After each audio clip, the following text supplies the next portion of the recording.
Mae'ch bydd daliadau yn newid.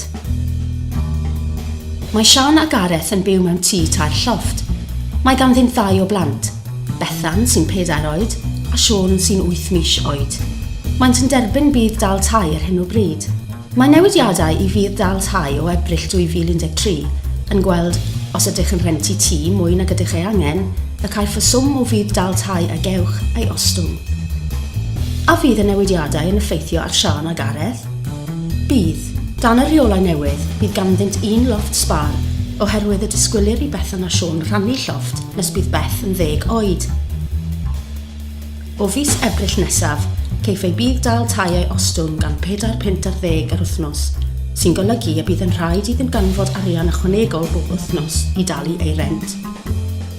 Mae rhai pobl yn galw hyn yn dreth llofftydd, neu dreth ystafelloedd gwely. Amcan gyfrifir y bydd y dreth llofftydd yn taro ar 10,000 o bobl yng Nghymru. Faint o lofftydd allaf i ei cael? Dan y rheolau newydd, caniateir 1 llofft i chi ar gyfer y dilynol.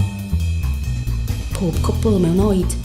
Unrhyw berson arall 1 ar 15 oed neu drosodd, yn cynnwys gofalwr nad yw fel arfer yn byw gyda chi, ond sy'n darparu gofal dros nos os ydych chi neu'ch partner ei angen. Unrhyw blentyn arall. 2 blentyn dan 10 oed o ba bynnag rhyw. 2 blentyn o'r un rhyw dan 1 ar 15 oed. Nid o bwys sut y defnyddir y llofft sbar. Bydd y rheolau newydd yn weithredol hyd yn oed os oes angen i chi eich partner cysgu ar wahân oherwydd cyflwr meddygol. Os oes gennych blant sydd â chyfeiriad parhaol mewn man arall, ond bod gennych ystafell sbar ar gyfer pan maent yn aros gyda chi. Beth ddylwn ni ei wneud? Os ydych yn poeni am allu talu eich rent o fis Ebrill 2013, dylech geisio cyngor yn awr. Os caiff eich bydd dal tai ei dorri a'ch bod yn gorfod talu'r gwahaniaeth bob wythnos, bydd yn rhaid i chi dalu hyn yn uniongyrchol i'ch landlord.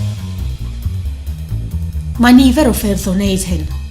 Siaradwch gyda'ch landlord yn awr i weld pa opsiynau sydd ar gael i chi.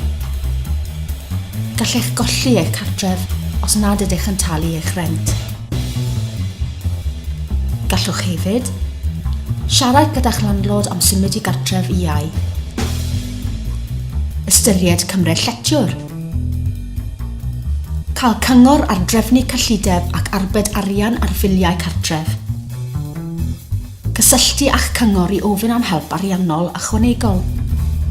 Efallai y gall cynghorau eich helpu gyda swm bychan o daliad ychwanegol tuag at gostau tai. Cysylltu gyda'ch swyddfa cyngor ar popeth leol neu asiantaeth cyngor arall. Gwneud yn siŵr eich bod yn hawlio'r holl ffydd daliadau y mae gennych hawl iddynt. Neu geisio cynyddu nifer eich oriau gwaith. Ni effeithir arnoch os ydych yn byw mewn fflat neu bedsit 1 llofft. Neu os ydych chi neu'ch partner yn ddigon hen i dderbyn credyd pensiwn. Bydd yr oedran credyd pensiwn yn Ebrill 2013 tua 61 mlwydd a 6 mis oed. I gael mwy o wybodaeth ar sefydliadau all rhoi cefnogaeth, logiwch i www.yourbenefitsarechanging.co.uk. Os hoffech siarad gyda rhywun am y newidiadau, ffoniwch dim 300 303 173 neu dextio CHANGE i 80018 a bydd cynghorydd yn eich ffonio nôl.